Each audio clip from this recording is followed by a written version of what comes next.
Ladies and gentlemen, good evening and welcome to another episode of Trudge Report. We are a recovery-based podcast. My name is Sean and I am your host.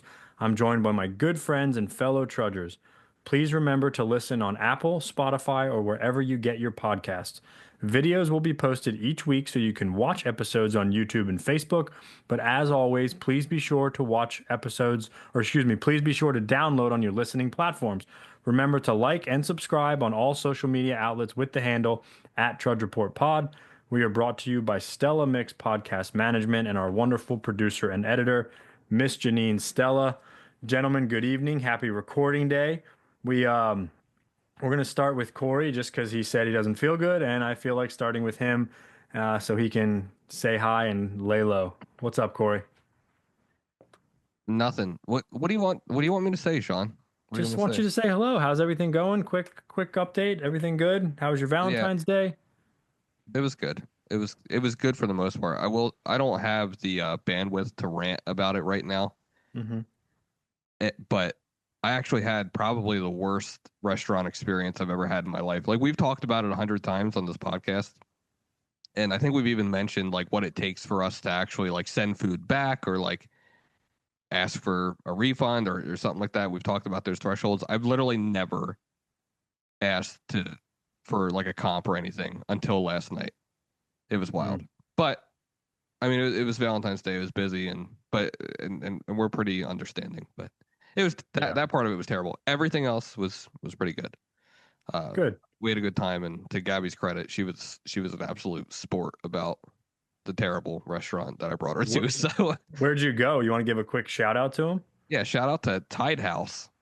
You been to Tide House? Yeah, I've been there. It's nothing spectacular. Yeah, I didn't plan on spectacular. I planned on okay and didn't get it. So if that tells you anything, but oh well.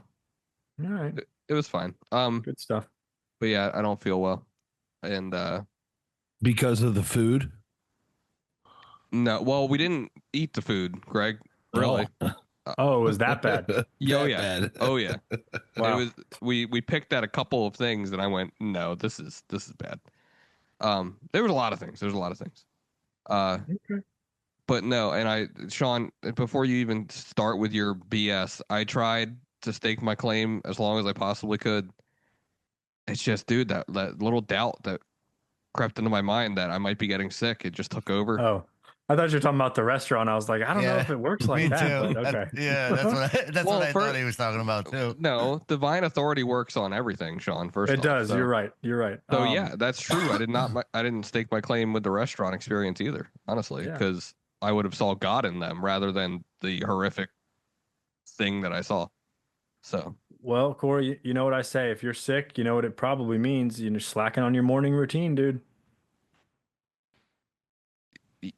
Or you're just sick. Yeah. No, he's right. My morning routine has sucked this weekend. I'm just kidding. Oh, see, there you go. Yeah. Well, listen, we hope you feel better. Sincerely, we truly do. Thank you. I'm glad to be here. And we're glad you're here. We're glad you didn't call out. We appreciate that. So. Well, you know, suit up and show up, baby. There you go, Danny P. What's going on? Not much. It was a pretty benign week. Nothing crazy. Work. Nothing great. And just give a big shout out to my 8th grade Upper Arlington boys. We got our 2nd win of the season, and it was a real great win, and they deserve it. They're really good kids. And but yeah, on Valentine's Day, Alyssa was sick, so we just stayed home. Me and Maya went to the park, went to Target for a little bit, and that was about it, man. Nothing crazy to report. Excited for our guest and our episode tonight. Very cool. Very good. GA. Doing well, man. We had a nice Valentine's Day weekend here. We skipped the crowds for Saturday night, so we went out to dinner on Friday night to this brand new Italian place, and straight up like old school Italian. They converted a 2-story house into a restaurant. And so from the outside, we're like, oh, I don't know, we might have picked the wrong one. And then we got inside and it was bomb, dude. Like fresh pasta, the whole nine. Bomb place to eat. We got steaks and stuff like that for Saturday night. And I was going to cook out here because it was 45 degrees in Ohio, which you guys know what that means. That's short and t-shirt weather where we come from. So yeah, buddy. Yeah, I started up the grill and I should say I turned on the propane for the grill. and the ignition wasn't working. So I'm like, all right, cool. Let me go grab the candle, like the long like Bic lighter or whatever, real quick. Stuck that sucker in there, dude. I blew half my face off of that. Yeah. I was gonna say, dude, be My careful with that. eyebrows are all singed up, dude. Oh, no. And then like I'm like, okay, now it's started. It's fine, whatever. And I like these were expensive steaks. It wasn't like you're just went to any grocery store to get them. So they were like Wagyu steaks. I put them on there, dude, and I don't know what happened, but the thing would not stop flaming up like bad. So I just cut the grill out. I had to like they were half grilled, and I brought them in like pan seared the rest of them. But yeah, it was almost bad news. Almost burned the house down, I think, but we made it through. Well, glad everybody's okay. Glad it's thawing out up there from right here. Greg, you look like an Irish mobster with that sweatsuit, that tracksuit all zipped up. Like, Oh, you should have look seen my outfit from Friday night to go out to the Italian place. It was next level. Next level. Yeah, I was ready to Well, join the somebody Peaky send me a picture Blinders of it. out there. Somebody send me a picture. Yep. Very good. Very good. Well, guys, I think we're going to get right into it tonight. We're very excited. We have an awesome guest tonight. What about you, Sean? What about me? Oh, I'm fine. Everything's good. Nothing. We're celebrating Valentine's Day next week when my mom can babysit. I had a wonderful dinner for a friend's sobriety anniversary tonight.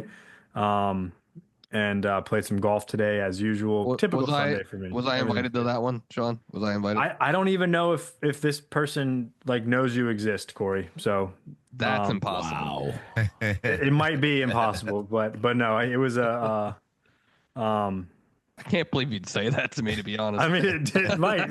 I'm sorry. I even mentioned your name because he asked what the podcast was, and he was like, Oh my God. Corey, from our group too. He's a member of our group. But he was like, I don't know who that like. Oh man, who is it? So seriously, not even kidding you. Did you say he's a member of our group? He is. Yeah. Well, tomorrow. Oh, that's a Tuesday problem. night, Corey, you better walk up and give him the firmest handshake you've ever given. Yeah. anybody in your Make life. your hey. Oh. You should start sharing more, Corey. That's probably what it is. Make yourself known. I'm gonna share. I'm gonna call an emergency business meeting and share. This is not exciting. All right, go on. We have better things to That's get it. on to. We had a wonderful time. I don't even. What did I do yesterday? Oh, nothing. I didn't do anything yesterday. This was the first weekend in a while we had nothing really planned, so that was good. I got a lot of stuff down around the house. It's hot here. It's back in the 80s. It's Florida. I love it. But everything's good on my end, man. My wife also is not feeling the greatest, so shout out to her. But I think the baby's got some teeth coming in, so that's going to get real interesting pretty quick. But we're good, man. All good here. That's the best. I love All that, good man. here. So, so yeah, we have an awesome guest tonight. Fascinating story. Her name is Elizabeth Harper. She'll be joining us here any moment now. She can come right there. She is. Hi, Elizabeth. Hi. Thanks, Hi, guys, for having me. You're very welcome. Welcome to the Trudge Report. Elizabeth, you have arrived. No, I'm just kidding. But we're very excited to have you on. I really hope the listeners get a lot out of this. We have, she's got an amazing story. She told us just a brief version of it the other day. And yeah, we're going to get right into it. Let's start with this. How are you? Where are you coming to us from? What's going on, Elizabeth?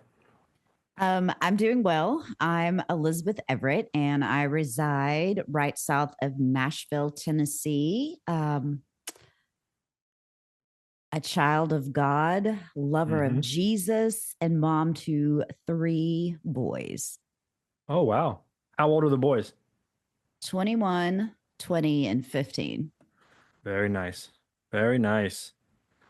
Very cool. Well, we are, it's everything you talked about in our prep meeting the other day. It's kind of, I was thinking about like, where do we really start with this? So I want to get right into it. We're just going to hop right into it. You got a crazy background. We know that drug addiction is part of your background and some other wild stuff, and then your conversion experience and everything. But tell us a little bit real quick about what you're doing now, and we'll kind of backtrack from there instead of starting out like, whoa, where were you born? What was your child? Like, tell us what you're doing now with your life and the amazing things you got going on, if you can.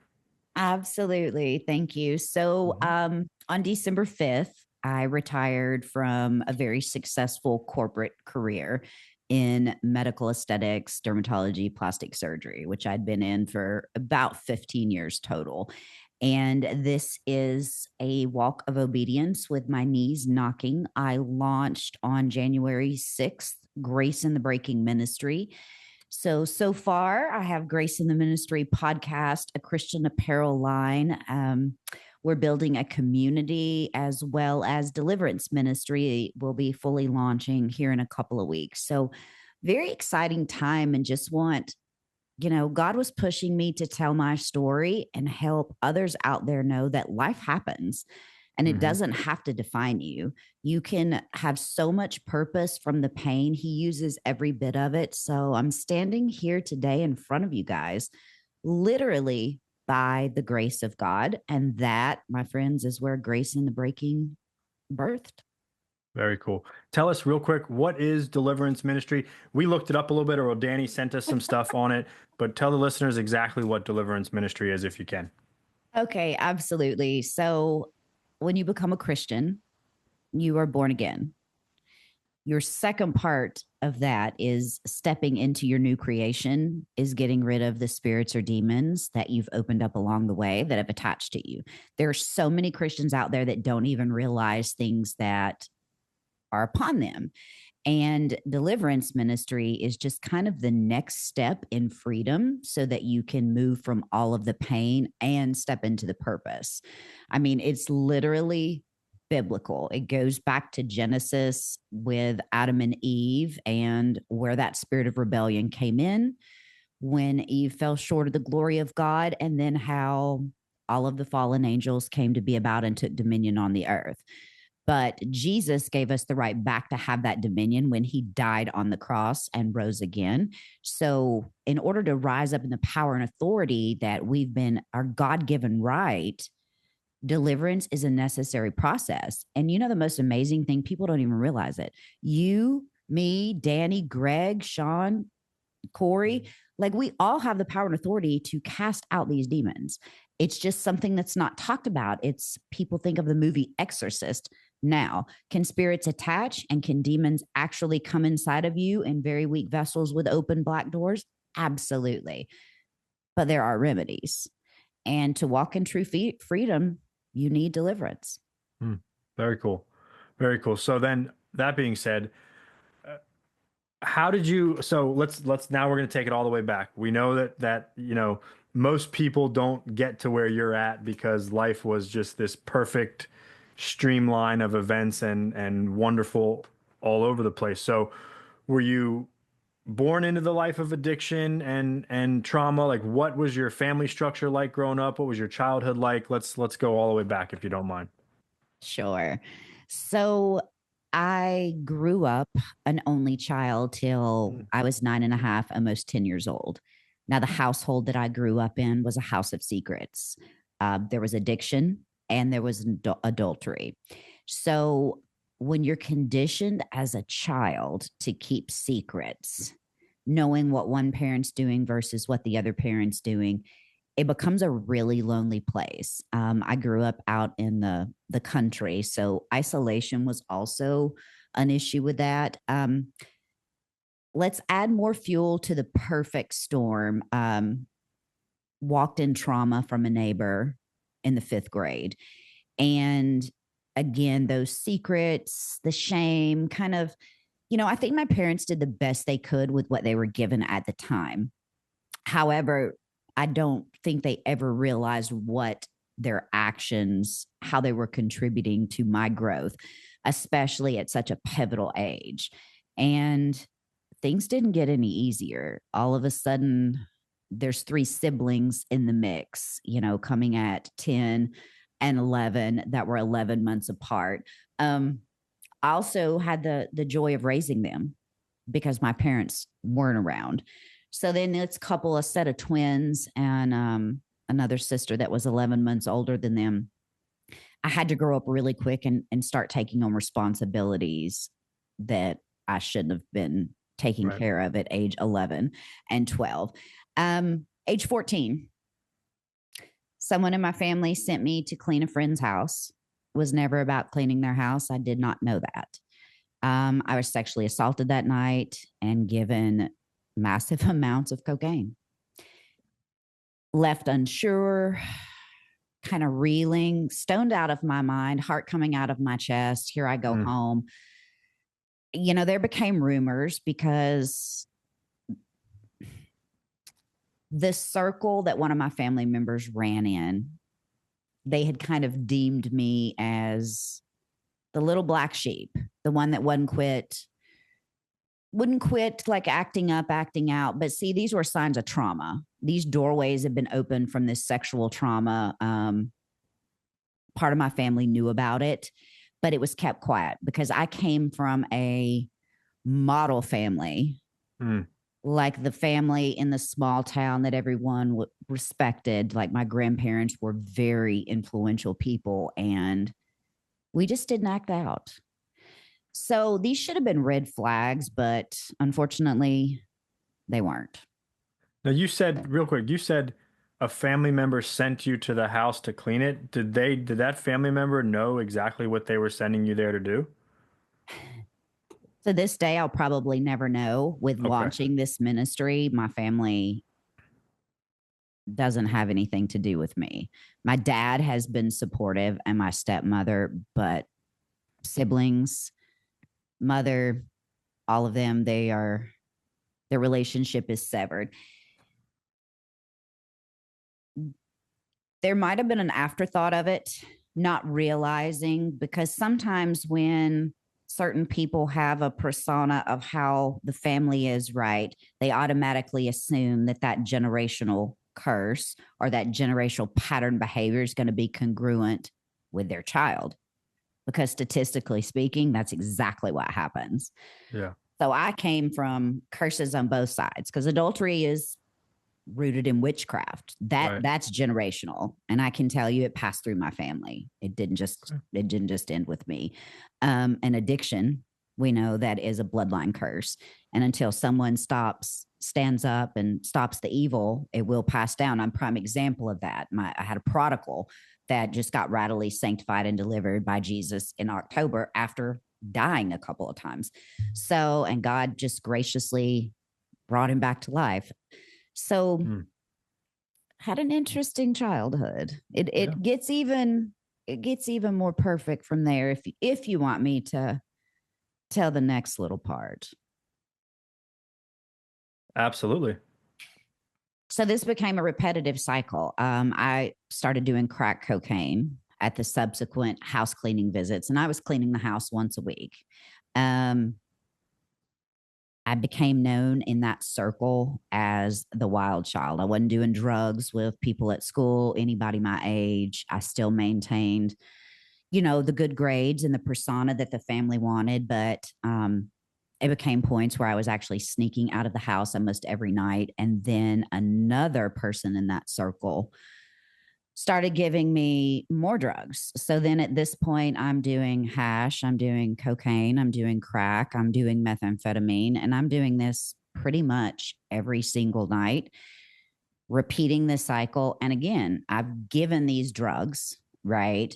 Things sexually are happening. And then the shame, the guilt, the condemnation is coming on me because I actually had a family member that got a little jealous and had a PI, so to speak.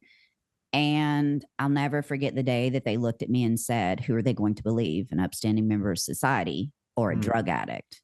Right. And I'm going to tell you guys right then and there, that cracked open a crack that brought in everything, spirit of rejection.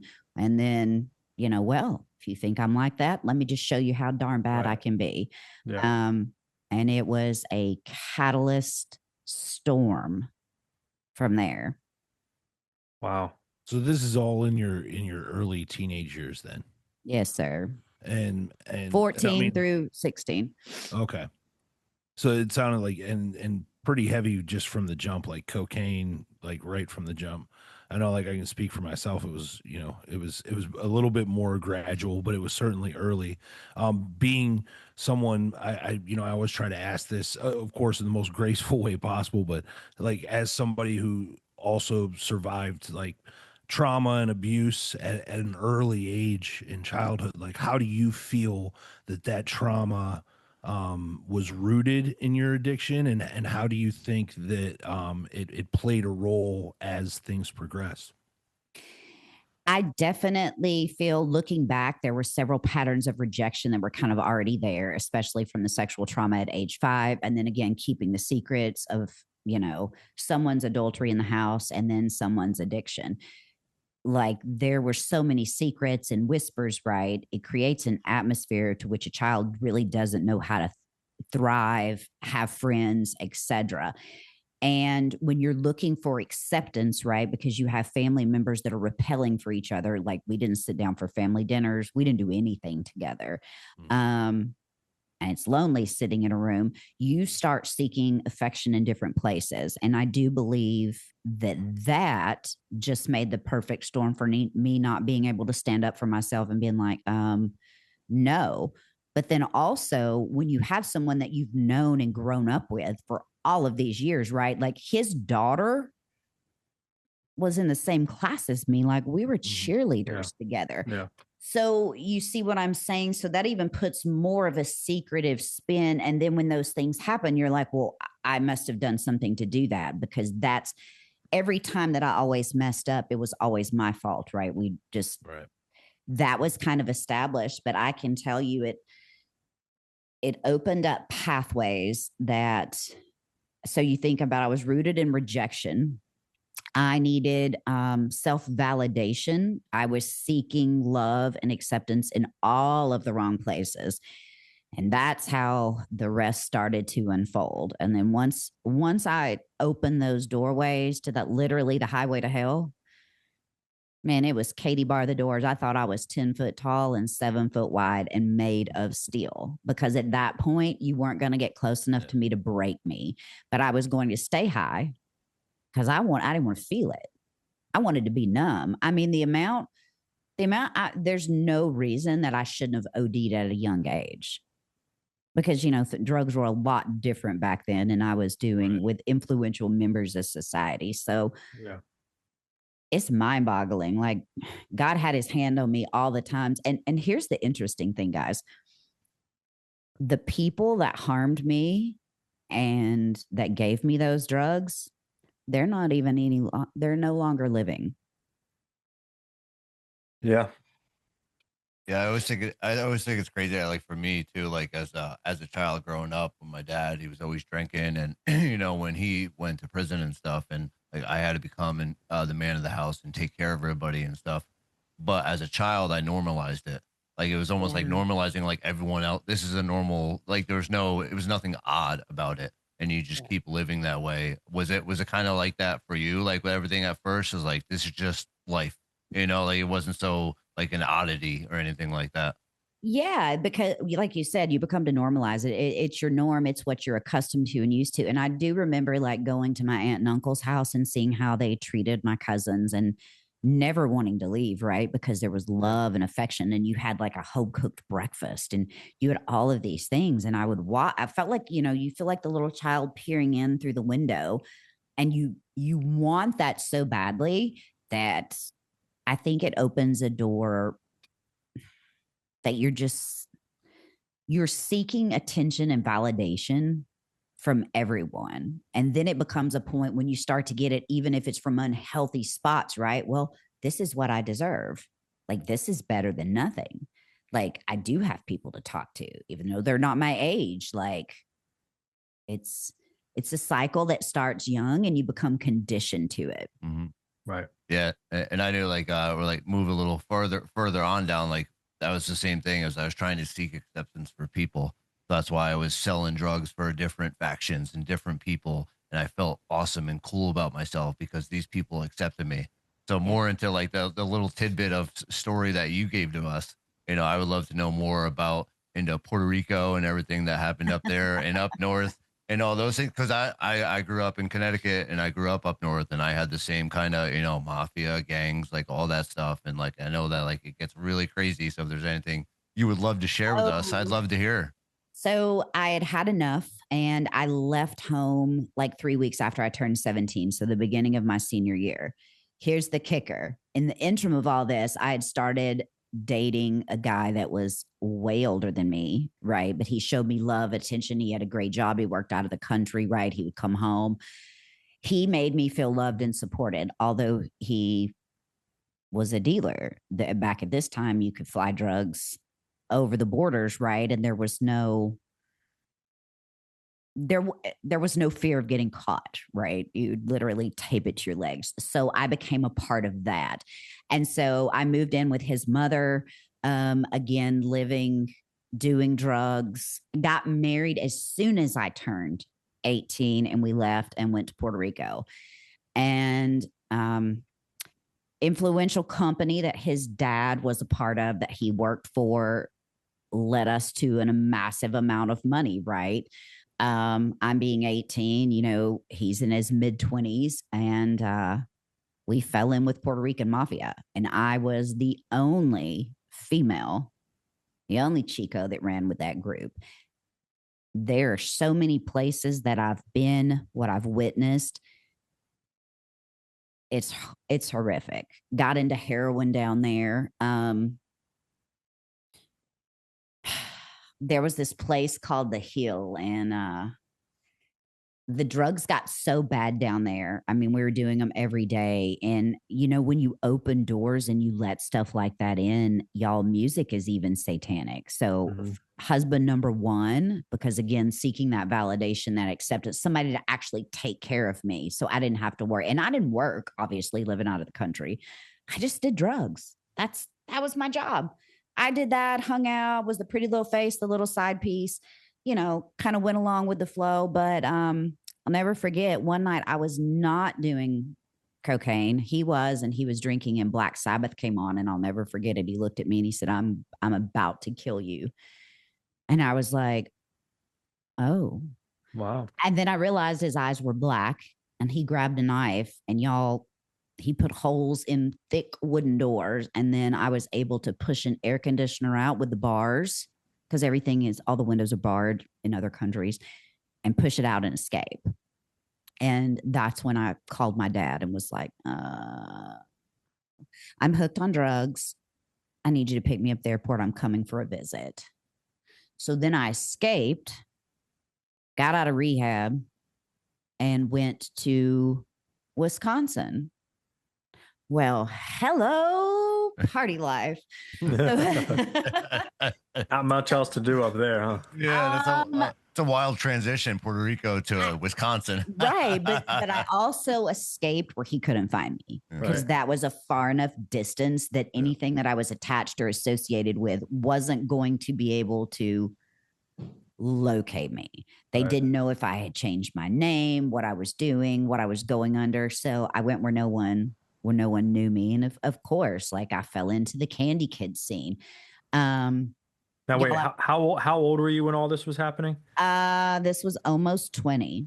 Okay, so really, addiction started at 14 to 16. So this wasn't long after. This was all kind of okay. All right, was cool. rapid fire. Yeah. See, because again, you hop unhealed. That's what you do. You find that acceptance, and people gravitate to you when you're dark and you have a darkness on you, and they've got that darkness. It's just like a magnet. It just sucks water seeks its own level, right? Yeah, 100%. Sure does. So I got a little job at Pizza Hut, and I was like, wait a minute, this is not going to cut it. Like, I'm used to spending what I want. And what about my party life? And this was when the rave scene, they had the little flyers, right? We're going to Chicago to these parties. So I started stripping. My girlfriend was like, well, hey, here's this job. Like, I bet you could go do it. Well, y'all, I did. And that's where I fell in with the Hells Angels. Running cocaine, stripping, making however much money I wanted to make in a night. Things, that I'm definitely not proud of that I did. Then actually even met I didn't even know pimps existed, because I was so naive in the midst of this. But at a strip club, you see a lot of things. But ran with the Hells Angels for quite a while. But again, even though I sought validation and protection from people, like I said, even though it wasn't healthy, let me tell you, they weren't going to let anybody or anything hurt me. So it was like a flip personality of when I'm with them or when I'm like running or ringing in Y2K at a 7-story rave party that God knows what all I took that night. Wow. But walked out alive. And this cycle, y'all, it repeated until it almost killed me. And how long was that timeline? A year and a half. Wow. I was down to about 89 pounds. I was cracked out unbelievable. So I think Corey weighed about the same when he got sober too. I had a few more. Not much though. But. He still thought he looked good though, Elizabeth. We did. Me and Corey, it was bad. It was awful. Dude, yeah, posting pictures on social media and everything. Yeah. Oh man. I don't. What up? Thank goodness I don't have any pictures from back. Well, I have a few that my kids have seen, and they're like, "Is that you?" And I was like, "Yeah, I was all dressed up going to a rave. Let's put those pictures back." Yeah. Yeah, a lot of the things that we did back in the day, I feel like would not happen with technology and cameras how it is today. We'd all be in prison. Right. Yeah. Right. So after that, it was kind of come home with your tail tucked between your legs, but fall in again, addiction. That's the only type of people that I was comfortable around. And, making some phone calls, you're right back in it. It doesn't matter what city you go to, what state. My connections were just kind of nationwide at this point. And y'all, it was kind of demonic, the things that I got into, the things that I allowed. And hopping unhealed is all I can say. And the more unhealed I hopped, the more demons attached to me. When you were asking about the stuff rooted earlier, like I believe that the Jezebel spirit came on me as far as like the witchcraft, because I'd played with Ouija boards, I'd played with occult stuff just a little, but I had no idea what I was opening to and coming into a covenant with, which only makes a darker illumination of drugs and evil things more prevalent in your life. Just oblivious, because again, there'd been no structure. I had no framework of growing up. I had no idea of what I was doing. We had and Corey, if you want to maybe elaborate on this a little, we had a guy named Chris McKinnell on this podcast, who is the grandson of Ed and Lorraine Warren, who I'm sure you've heard of, the Warrens and stuff like that. And he was fascinating, like truly, truly fascinating. And he talked about that specifically, how people think that it's like just like these demons just like hop from one person to another, which maybe they do to some extent, but it's more about what we as human beings open ourselves up to. I remember him clearly talking about that, like we open ourselves up to it. And he kind of even made not the joke, but the analogy of like with the Annabelle doll and all that stuff. Like people wanted to go play with it and mess with it. And he was thinking like, no, like stay away. Like don't even, like, you open yourself up to all kinds of things, the darkness that we don't even know. But well, it's like today, what people do, I'm personally trying to bring awareness to. It's, even yoga, y'all, that's you playing in the demonic there. There's just so many things that we're oblivious to, that we open doors. But I will tell you, when drugs and even watching some of the satanic music, I hear that Ozzy had changed at the end, and I really hope he did. Glory to God. Right. But when that music came on that night, that demon literally took over him, because he didn't even remember it and denied it until he saw all of the knife where he put knives through the door. Right. Wow. So many times I could have killed people. Like a spirit of rage comes on me. There's so many spirits in the world that can attach, and drugs is the number one thing. Psychedelics. I did so many psychedelics. I had no idea. That's opening a spiritual consciousness for a flood of demons to come on. Right. To. Had just no idea. It's amazing. Witchcraft's everywhere around us. We don't even, we've become so numb and accustomed to everything that we see. When people go, oh, well, are you a Cancer? No, I rebuke you and bind you up in the name of Jesus. No, we're not playing with that. Been there, done that. So there's, like I said, there's just so many things, but even as smoking pot, like you're opening a doorway, you're opening a small sliver, and that's all the enemy takes at this point. So he keeps opening and opening it and opening it. And like I've OD'd so many times and been left for dead.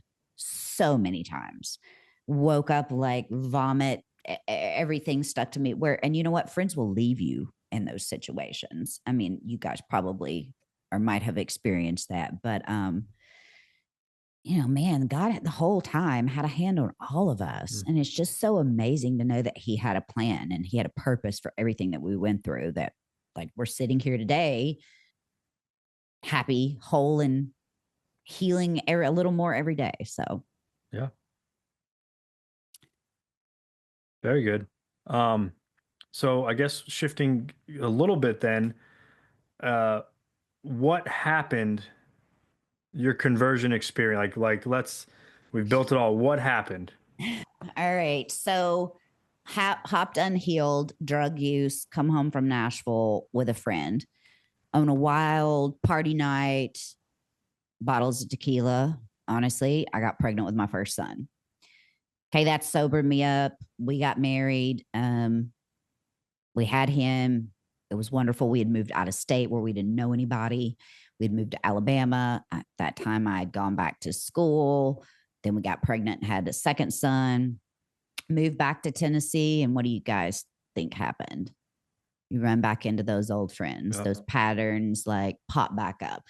So it wasn't frequent, but then again, remember, like I'm not happy with anything. I'm unhealed. So I cheated on that husband with husband number 3, hopped into a relationship with a massive alcoholic that was abusive, mentally and physically. And that beat me down, but I was sober for 10 years. And then when our relationship ended, I hopped unhealed. And I had a son with him, hopped unhealed into marriage number 4. And we were pregnant and I have a little girl in heaven. And I'm going to tell y'all what, that broke me. I can't explain it. But the night I was coming home from the hospital, all I could think about was getting high. That's all I could think about. I was fixated on that because that would always been my numbing mechanism. So the enemy knew that. So here, after all those years of sobriety, I'd left an alcoholic, abusive relationship. And guess what? I stayed because I thought I deserved it, because that's the mindset from all the years of drug use, all the years of abuse, all the years of trauma, all of it had built up. So husband number 4, like I start building my career after that. Like we're doing drugs intermittently. The kids don't know, or so we thought. I mean, like binge using. Yeah.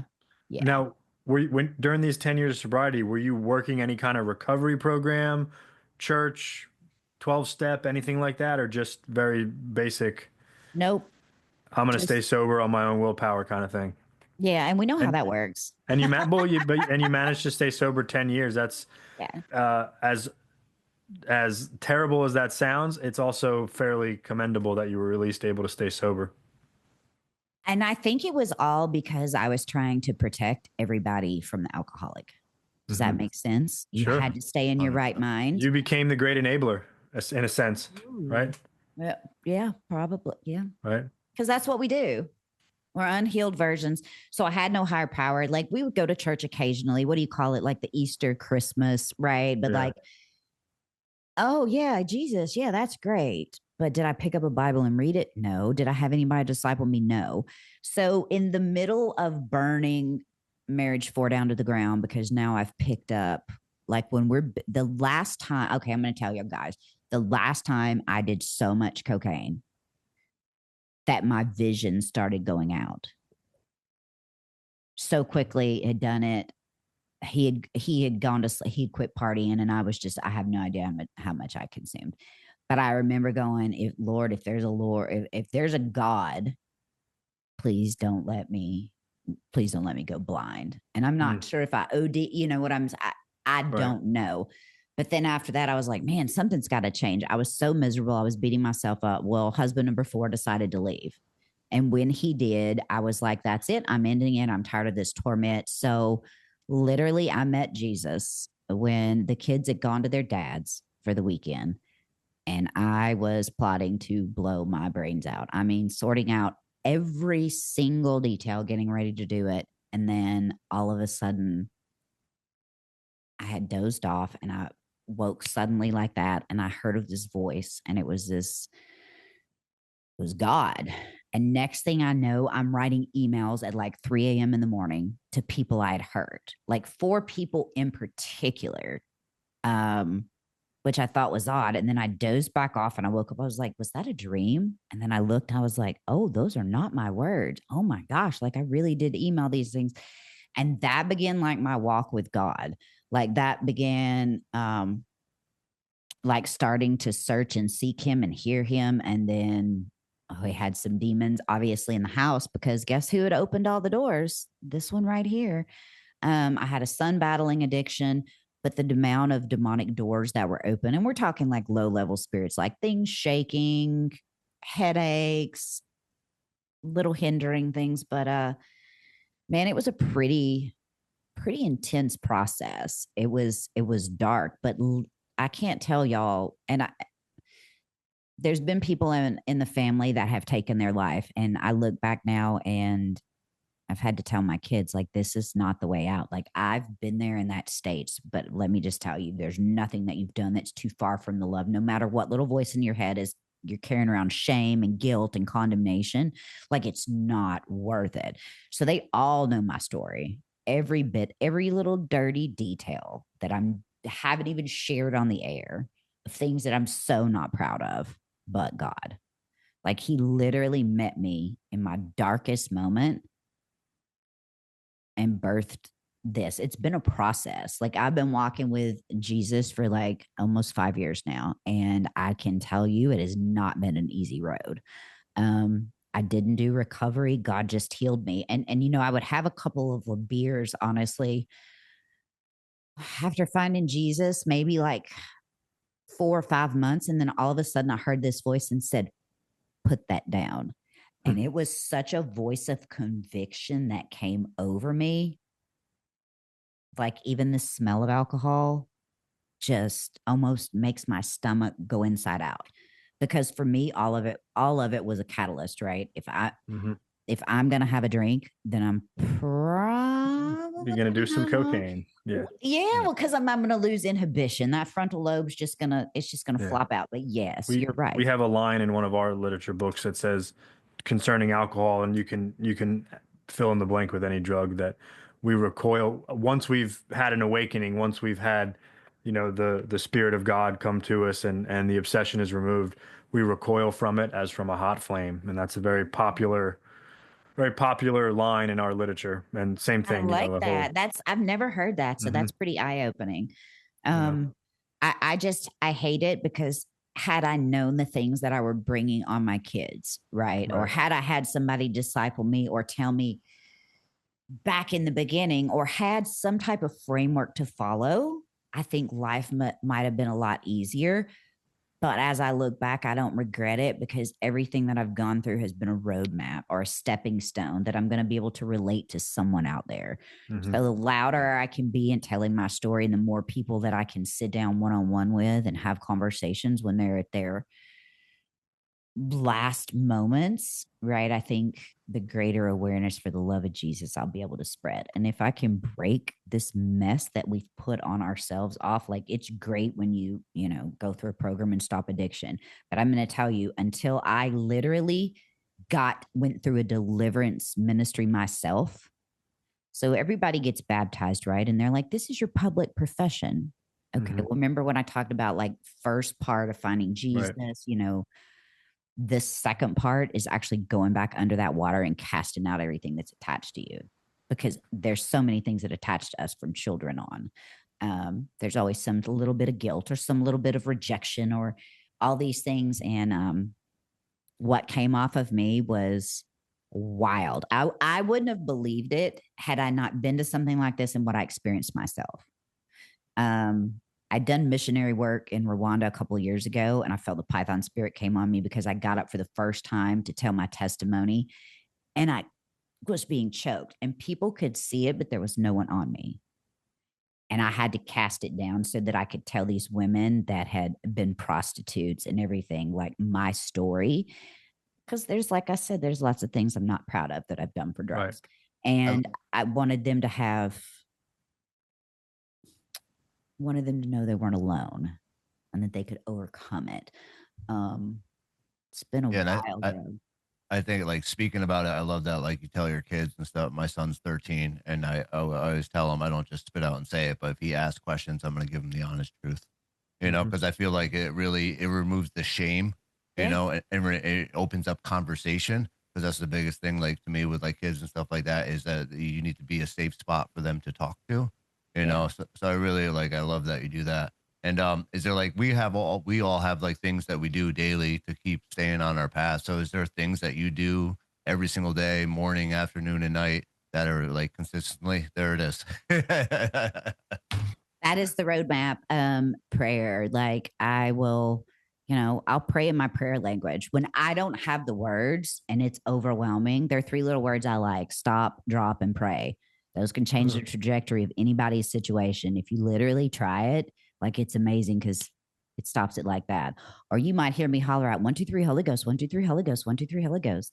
Whatever it takes to get the little demons that flee, because just because I've been sanctified, delivered, and these things came off of me doesn't mean that they don't try to come back, because they resided so long that they thought it's their home. So it's familiar to them. So it's a daily walk. And if I don't stay rooted in my Bible, and I don't stay listening, I have to set the tone in my house, y'all. The warfare is immense, but I have to put worship music on. I don't listen to any secular music. Now, does it bother me if someone else does? No. My 15-year-old, what comes out of his room sometimes is a little questionable, and I'll be hollering, "Oh my gosh, I hear you. Stop that." But for, like, my surroundings, I have to set the tone, and I have to keep, there's so much oil on all my door frames. I protect myself. I just cover myself in the blood of Jesus, and I pray and anoint. And if I feel like my prayer life is slowed down, that's my indication that I'm under attack and that I need to be on guard. That's powerful. Do you use any, like, do you use sage at all? Sage is witchcraft. Is it? Yes, sir. Absolutely. So what do you use specifically? Anointing. So you can pray over any oil. Anointing oil? You can use olive oil, but I use a blend of anointing oil that's myrrh and frankincense. Okay. I carry it with me in my purse. Like, I will cross my forehead. I'll put it on my head. I'll put it on my hands. I'll cover my eyes. I'll do my bed at night. But yes, don't play with sage. You're opening doors. So I have this question. I thought of this when we had our prep meeting the other day, and I kind of feel this way about, like, the 4 of us and a lot of people that we know in recovery. It's kind of like, in order to get, so bear with me for a second. Let me see if I can articulate this question, and I need to explain it just a bit. In order to get the like I'm a free man today. I am a free man, right? I have been delivered as well. I'm very involved in our recovery program. I have been for a lot of years. It's a huge, huge passion of mine, just like what you're doing with your deliverance ministry and everything else. In order to get to the place of freedom and that desperation of willingness to plead out to God, I basically had to destroy my life, right? To that point. So someone with your past, or our past, but let's focus on you for this purpose, right? With your past, do you think you could have only gotten sober and free through God and Jesus and everything you did? Or do you think you could have, like, instead of the secular steps, which would have been, treatment centers and, whatever, like, was that your only path, was to be delivered and to have the Spirit of Jesus come in you? Or do you think you could have found freedom in traditional recovery programs? So the way I look at traditional recovery programs, right, because I can look at how me going through it and then me staying sober in 10 years, because what was I rooted in? I was rooted in pride, right? Self-reliance. Where'd that get me? got me relapse. It didn't get me healed because I was doing things in my own strength, which guess what is rooted in Jezebel. So no, God, I literally had to hit the bottom and crush out all the times that were the bottom before. Listen, I was hard headed because again, I had had so much trauma that I was indefensible and I was going to be unbreakable. And I'd gotten to the point where I would run over you if you got in my way, even corporately speaking. So I was intimidating, and I did that on purpose because if I intimidated you, you were going to shrink and you weren't going to hurt me. So there is no way I did that, and it didn't work out. And I didn't even hit full, like when I found God, I still didn't want to be like, okay, Lord, let your will be done. I still had that little bit of control, that Elizabeth, literally until I puked all of the black stuff up of Jezebel and Leviathan. I was all twisted, and Python, spirit to death. Like I was pretty twisted with things that I had brought on myself and allowed to open. And looking back, like my 12-year-old, my son who's now 20, when he was 12, he started having issues with drug, and we actually had some demon possession stuff that happened. He tried to light me on. He was going to light me on fire. Oh yeah, with lighter fluid and jumping over 5-foot fences. So we dealt with a lot, but every time I would send him to a treatment center, right, it wouldn't. We were stuck in a loop like Groundhog Day. Like we'd come home, he would try some mentorships, but he wasn't committed till he had to hit bottom and find Jesus in that moment. So finally I just prayed a prayer. I was like, Lord, you've delivered me. So whatever you got to do to him, shake him upside down and one the other. Open his eyes with such a divine counter that it's unmistakable that it's you. Sanctify and deliver him. He OD'd and died. I was going to the hospital. That didn't scare him. Now, is he sober today? He is. Yeah. He is. It took him wrapping around a telephone pole and calling me before the cops got there. Mama, I'm going to jail. And then he went to gibberish. He'd been up for days and walked unscathed out of that truck. And I let him go to jail. And I stood strong. I didn't go bail him out, even though he called me like every 30 minutes. Hey, for 48 hours, I was like, no. He came out. He got sober. He went to the deliverance with me. And he even put down vaping. And he was a kitchen sink, followed right in my footsteps, meth and cocaine. Like it was pretty dramatic, but yeah. So he found God. Very cool. I know you're proud of him. Y'all, proud is an understatement. I have stood in the circle like Jabez and just had to surrender it because, again, as a parent, you want to protect your kids, right? And that's why I just came out. I was like, this is everything your mother has done. He was like, I knew it. I was like, you little stinker. But we have such a great relationship. Like it's so open and honest. And he's going to do great things in ministry. We're actually going to co-write a book together from like me being a prodigal and coming home to being a mother of a prodigal, and then his side of it and how even I was enabling and I didn't even realize it, trying to control the situation, all of the things. So we're excited about the collaborations he and I are going to be able to do. And he actually has a heart. I'm so sorry those fur children are barking in the background. That's okay. Don't worry about it. They're wound up about something. It's the spirit, hopefully. Well, who knows? I can't even remember if I put the chickens up tonight. The chickens may be at the back door because we're country around here, guys. But his heart, like he wants to help other adolescents in addiction and go and talk to young kids and tell about the things that he's done. And I couldn't be more proud. Yeah, that's awesome. Yeah. Quick question, and not to totally divert or anything, but what made you want to start your podcast? And kind of tell us a little bit what it's about.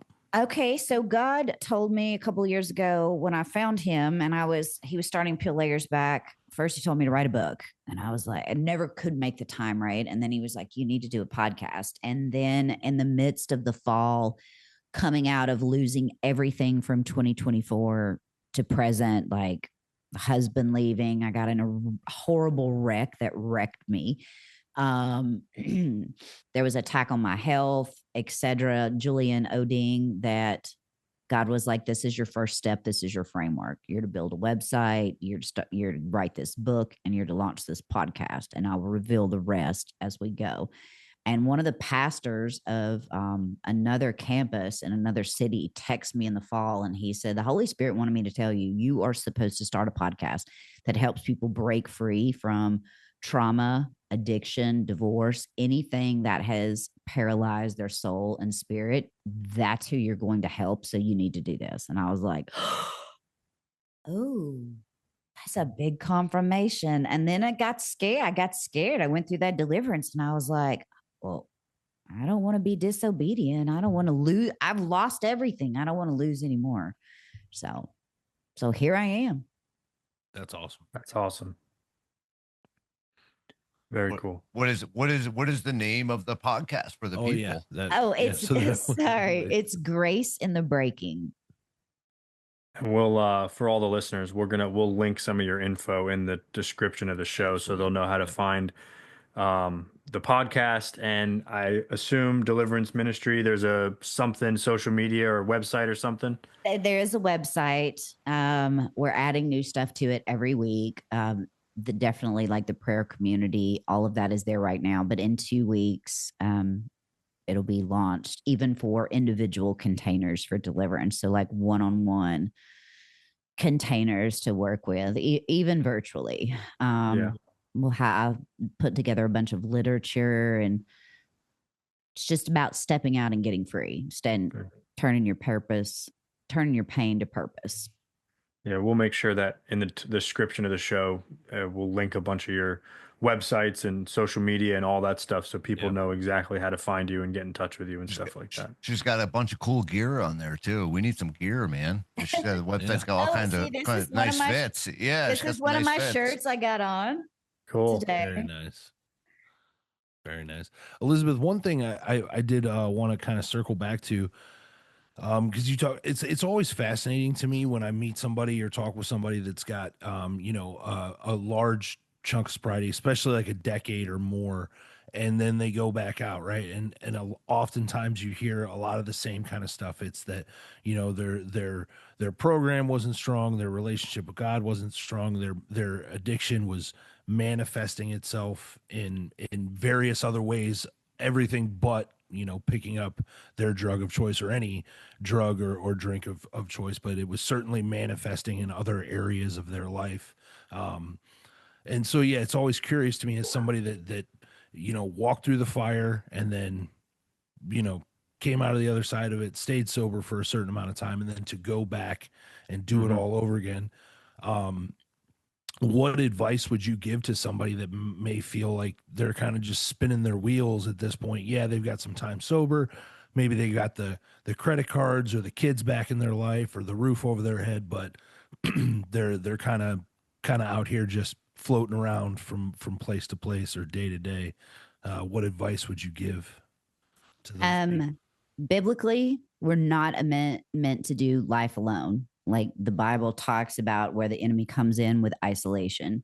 So you got to have a community, hands down. If you're trying to do it and then when you're trying to do anything in your own strength, you're going to fail. Doesn't matter how strong you think you are, how powerful you think you are, or what kind of control, because the enemy watches you.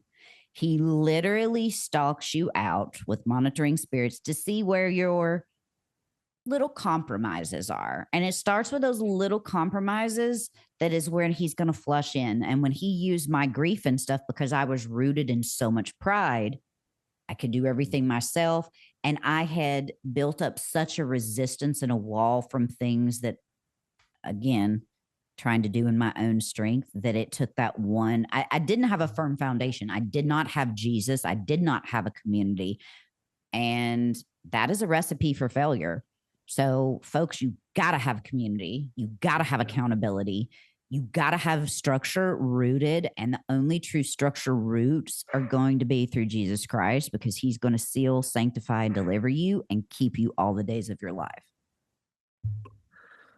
She was ready for that one. That's good. No, that's good stuff. See, accountability, Corey. That's why I'm always on your butt about, morning routine and making sure you're doing what you need to be doing. Don't embarrass me, Sean. I'm sorry. I'm sorry. I feel bad for Corey. He hasn't talked much. He did not well. I'm fascinated over here. I'm also coughing and sneezing, so it's probably best. So He warned us pre-show that he was going to stay mostly quiet, so we're not purposely keeping him out. no, So they told me not to say anything. I'm just making sure they're not isolating you. Yeah, That's right. Yeah. I know some community I have. Yeah, no community. So we're kind of nearing the end. Dan, Greg, anything else? Corey, anything come to your mind? Anything you want to ask before we wrap up? I got one more question, but I'll save it for the very end. Okay, I asked my funny question. You want me to wait till go the ahead. end? Elizabeth, he can't wait to ask you this question. Yeah. All right. So if you were going to commit a crime, A, who would it be with out of the three of us, and what would the crime be? I love it. All right. You know what, Danny? We'll commit the crime together. We're going to break into the enemy's camp and take back everything that he stole. All right. I love it. I love it. That was, He couldn't wait to ask you that question. oh, yeah. I was so pumped for it. So in closing, and we're four dudes. Two of us are married. One of us is engaged. The other one's been married and hopefully possibly getting married again one day. We will never know what it's like, to be a woman. Well, who knows nowadays, but Yeah, 2026. Sorry. But in honesty, but especially a woman, how to get sober, like what it means to be a sober woman. It's kind of two questions, but you can answer either one. It doesn't really matter. Is there anything in your life that you would that stands out that you would take back? And I kind of think I already know the answer to that. Or more importantly, what's one thing you would tell a young woman going through similar things you've gone through, or trying to get sober, or dealing with some of the same demons? I would tell a woman that the only peace you're going to find is in the surrender, and you are who you hang out with. You cannot have the same circle of friends. Right. You have to leave them in the past and do not look back. Just like the Bible, Lot's wife looked back and she turned to sand. And that is, I just preach that all day long. Your community matters. Your friends matter. You have to let all that go. But the full surrender is what's going to keep you sober. Because if you try to hold on to little pieces of your identity or your soul, again, those are those tiny little slivers. That's all it takes for the enemy to start watching you. I mean, he watches and knows your every move, he knows your every emotion, and he wants you to be offensive and rooted in those triggers. But if you're rooted in Jesus, by the way, I have a t-shirt to match that on my website. Just thought I'd tell you, but Plug it. Shameless plug. Yeah, plug it. But, if you are rooted in Jesus, then you are going to have that foundation. That's going to lead to your community. And for the younger women out there, or women of my age, freedom can be found. You will find it, but surrender is key. And that's one of the hardest things to do, is to take your hand off of it and surrender. Yep. But that's where he meets us in the pressing. That's a great answer. We kind of have a similar version of that, and we talk about it all the time. We can be doing really good in 9 out of 10 areas of our life, and living right, and being true, and being honest, and trying to serve God.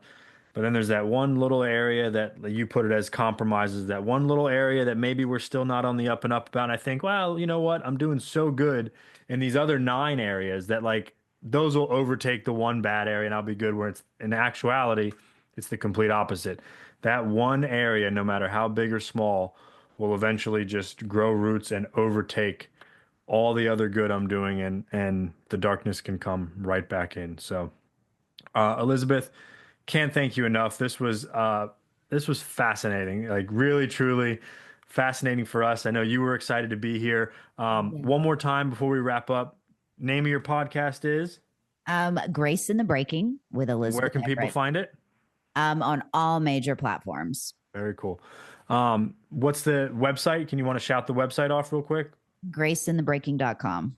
Very cool. Very cool. And again, like I said earlier, we will have everything linked in our show notes and in the description so people can find it and listen to you, and please support, follow, share everything. We really truly can't thank you enough, and we from the bottom of our hearts, we wish you the best of luck on your path and your journey with God and with Christ, and for God knows, all the good that you're going to do and the people you're going to help. So, Well, thank you guys so much. It was wonderful to get to hang out with you guys tonight. And hopefully I'll see y'all on my show soon. very cool. We'd love to. So, shout out to our listeners.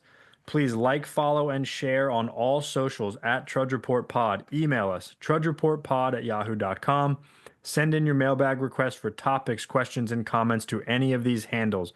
Remember, we are all here if anyone wants to talk about recovery and our experiences, or if you're struggling with some form of addiction. Thank you again to Janine and Stella Mix Podcast Management. Good night, God bless, and may you trudge the road of happy destiny. We'll see you all next week. Cheers.